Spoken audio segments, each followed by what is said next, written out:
Today we're going to talk self-pity, and I'm going to give you 4 stone-cold truths, 4 pretty harsh truths as to why you might be in self-pity, how to get out of it, but how to deal with somebody in self-pity, because I know somebody in your life is. If it's not you directly, it's somebody that you're dealing with. We're going to see a lot of self-pity, and as you listen to this, you're going to understand why. Self-pity is a protection that people have used to protect themselves from taking responsibility, taking power. Self-pity is a self-loathing, it's a self-hatred, it's a self-punishment, and it's a torture. Nobody goes into self-pity because they want to be there. It's like looking at somebody who's fat and going, you're fat because you chose this. You wanted to be fat. No, something goes wrong with the signals in your body and the signals in your brain. Self-pity is much the same thing.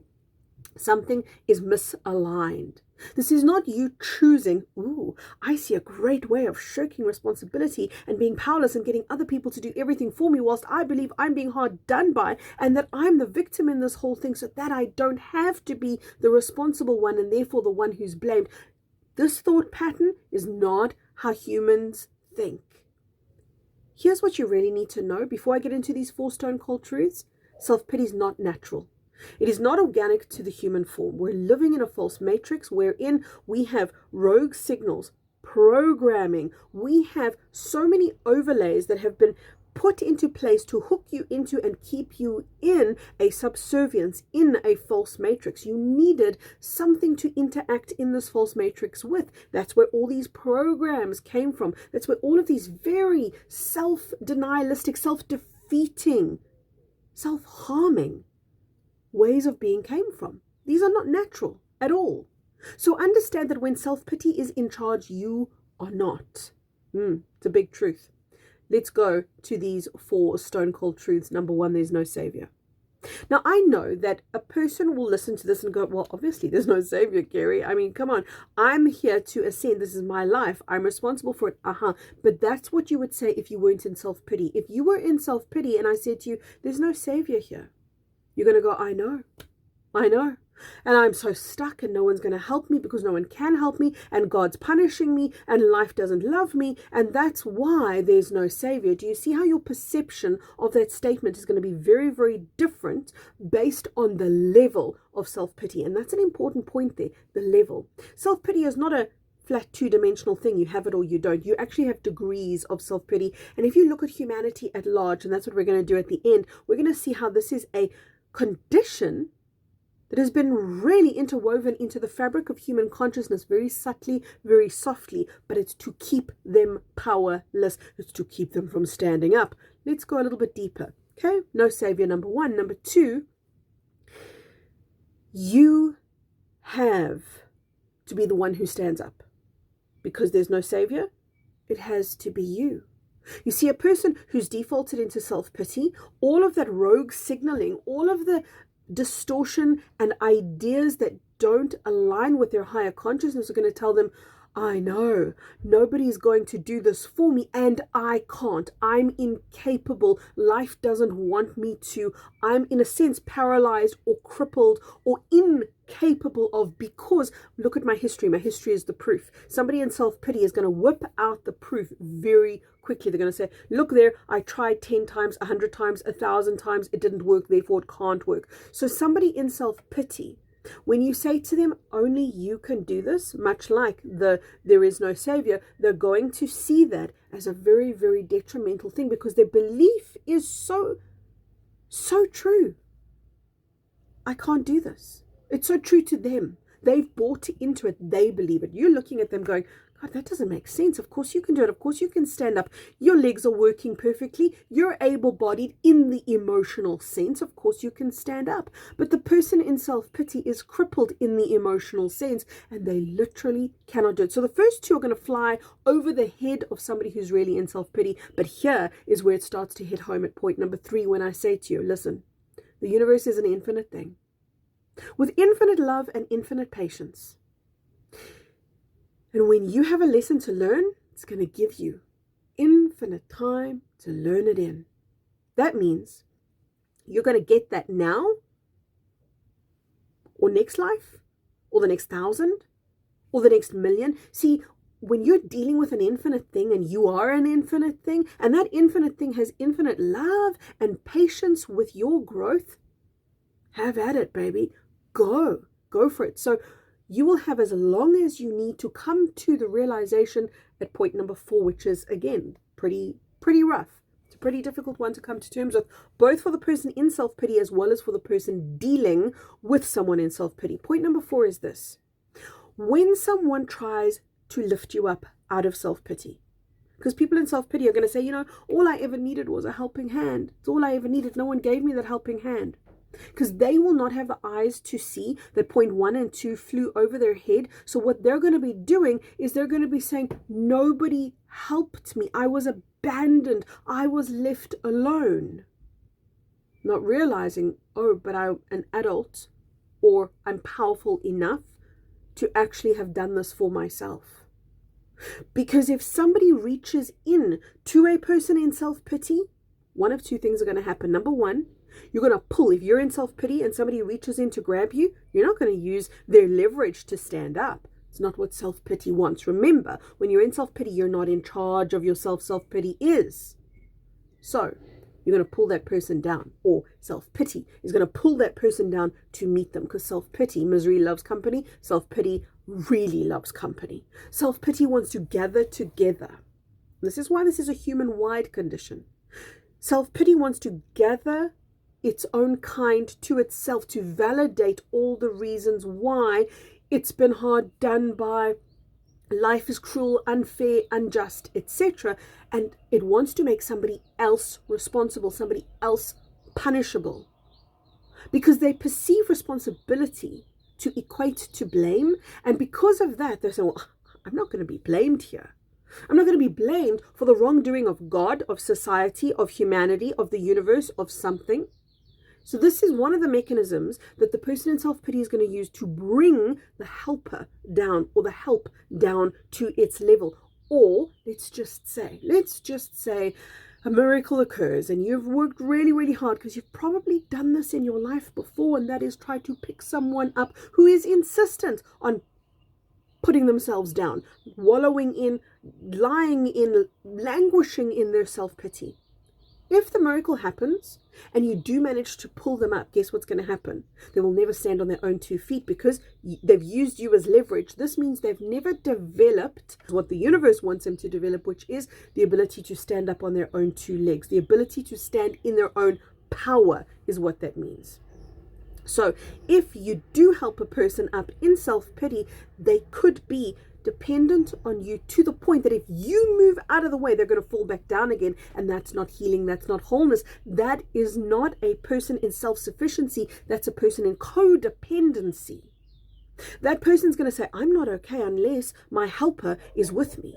And then when the helper's not there, maybe the helper dies, maybe life happens, whatever will occur, and that person is going to find themselves exactly where they were. So point number 4 is how imperative it is. It highlights how imperative it is that the person in self-pity finds their strength and resolve to stand up. But then it opens the question, how, Kerry? How? You're telling me I've got to stand up, but if you're crippled and I say to you, listen, buddy, just get up and stand. I mean, that's a little bit of an unfair thing. That's a little bit of an unjust thing. So I want to give you the exact tool that you need, and I've actually already given it to you when I spoke about responsibility. And I say to you, responsibility does not equate to blame. It actually equates to power. This is what you need to know, and the tool you need to use to lift yourself up out of the helplessness, the self-pity, the place where you've come onto your knees and said, well, look at me. Life has brought me down. It will not pick me up, and here I stay. Humanity suffers from being in that position, from that bent need. And I don't mean bent knees in the humble sense. I mean bent knees in the powerless sense. Humanity needs, you the individual need to stand up in your power by being the one who assumes responsibility for your happiness. Now, here's something else I need to tell you. I need to tell you, as I'm giving you this tool for self-pity, one of the things that really don't work, that's a tool that a lot of people give that is absolutely useless, It ranks right up there with me saying to you, hey, just stand up. This standing up is a process of becoming responsible. It's a process of learning the difference between responsibility and blame. It's a process of learning that responsibility makes you powerful. Do you get this overnight? Do you get this in an instant? No. You sit with it. You think about it. You let it evolve. You let it unfold. You let yourself imagine and dare and dream. Well, God, what could it be like if I was responsible and that wasn't blame or punishment? What if that was power? What would I be like powerful? You see, all of these, that tool that I've given you, all of these thoughts start aligning you. They start digging you up out of that bent need position into the authority in your life again. When that happens, you become the ripple, by the way, for others to do more of what you've just done. But if I were to say to you, just be positive, I would be giving you the most useless advice I could ever give you. I would be disempowering you, and I would be wounding you if I said to you, just be positive, because that becomes a toxic positivity then that actually harms more than it heals. Because you're going to fail at being positive. And then you're going to just find another reason to entrench yourself in self-pity. You see, positivity is a side effect. It's not a remedy. It's a side effect of your power. Because when you become powerful, and you start with that line of thinking that I gave you earlier, gee, what would it be like if I was powerful? What would I say in this instance? How would I act in that instance? How different could my life be? The contemplation starts opening you up to a way of feeling and a way of being and a way of presence in the world. And positivity is a spin-off of that. You naturally are going to see life from a more elevated place when you are more elevated in your power. So don't start where you're going to end up. Positivity is where you're going to end up. A powerful person is naturally a positive person, but don't think positivity makes you powerful. Power makes you positive. So when you understand that you're not going to use the wrong tool, you're going to go for what you need to lift you up, and that is the understanding around responsibility. Interwoven into that understanding about responsibility is how important it is to invest in yourself, time. If you've got money to invest in yourself, invest money in yourself. If you've got compassion, that's an investment. Compassion for yourself, invest it in you. Because guess where it goes? A person in self-pity is not without compassion. They're not without love. They're going to give it to everybody else. Why? Because they don't see that they're valuable. Invest in yourself on every level that you can. There will be some levels you can't. The levels that you can, find them and invest there. Then, remember I said at the very beginning, you're going to see how this applies to humanity. What if humanity got up off their knees into more power? There would be less of that self-pity, that idea of, oh, we've just been relegated to this planet floating through space where everybody's deserted us, everybody's forgotten us, God doesn't care about us, the galactics don't care about us, the angels don't care about us, all these higher beings, they don't care about us, they're just nasty, they're just mean. See, these are the kinds of thoughts, conscious or subconscious, that have permeated into the collective, that have told the collective consciousness that you're plugged into, that you've been forgotten, that humanity, maybe you not you the individual, but that humanity has been forgotten. So there will be elements, there will be strands of that self-pity vibe. Maybe you don't embody it fully, maybe you do, but there's going to be little strands within you. So you resolve them by recognizing, oh, right, the universe has given me infinite time to stand up. That point number 3 was so powerful. And now, almost if we work backwards from point 4 to point 3 to point 2 to point 1, then we can accept point 1. Oh, and point 2. Yeah, I am my own savior. Yeah, I am the one who has to do this for myself, because that's the only way that you're ever going to evolve. Now, does this mean, and I'm sure I don't have to say this, but just in case, does this mean that if somebody's in self-pity, that you should just kind of, walk over them? Well, they definitely don't want your hand. And if you do give them your hand, they're going to pull you down. We've established in point 4 that that's not necessarily working. But here's something you need to know, and that is, when someone's in self-pity, be the remedy. Don't give them the remedy, be the remedy. Be the power, be the resolve, be the higher consciousness. Be so empowered. So when you see self-pity around you in your peripheral and it's upsetting to see, Because when someone's in self-pity, my gosh, I had this recently in one of my comment sections. I think it was on Instagram. Somebody saying, why won't you help me? You're so mean. You're so nasty. Why doesn't anybody help me? Why doesn't anybody give me?